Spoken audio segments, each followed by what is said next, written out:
নীতি ও আদর্শের ভিত্তিতে পরিবর্তিত রাষ্ট্র ও প্রশাসনিক ব্যবস্থাকে ইসলামী খেলাফত বা ইসলামী রাষ্ট্র বলা হয়।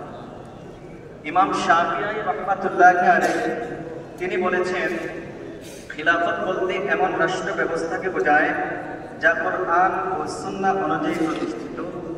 আমরা সংক্ষিপ্তভাবে ইসলামী রাষ্ট্র কিংবা ইসলামী খেলাফত কাকে বলে এই বিষয়টি সম্পর্কে আমরা সংক্ষিপ্ত হলেও আমরা ধারণা নিতে পেরেছি।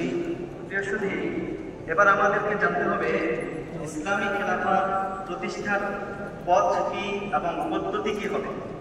এই বিষয়ে যদি আমরা খেয়াল করি ইসলামী খেলাফত পদ্ধতি কি, তাহলে আমাদেরকে কুরআনুল কারীমের একটি আয়াতের দিকে লক্ষ্য করতে হবে। আল্লাহ রাব্বুল আলামিন কুরআনুল কারীমের সূরা নূরের 55 নম্বর আয়াতের মধ্যে আল্লাহ রাব্বুল আলামিন বলেছেন, ওয়া'আদাল্লাহু আল্লাযীনা আমানু মিনকুম ওয়া আমিলুস সালিহাতি লা ইস্তাখলিফান্নাহুম ফিল আরদি কামা ইস্তাখলাফা আল্লাযীনা মিন ক্বাবলিহিম ইলা আখিরিল আয়াত।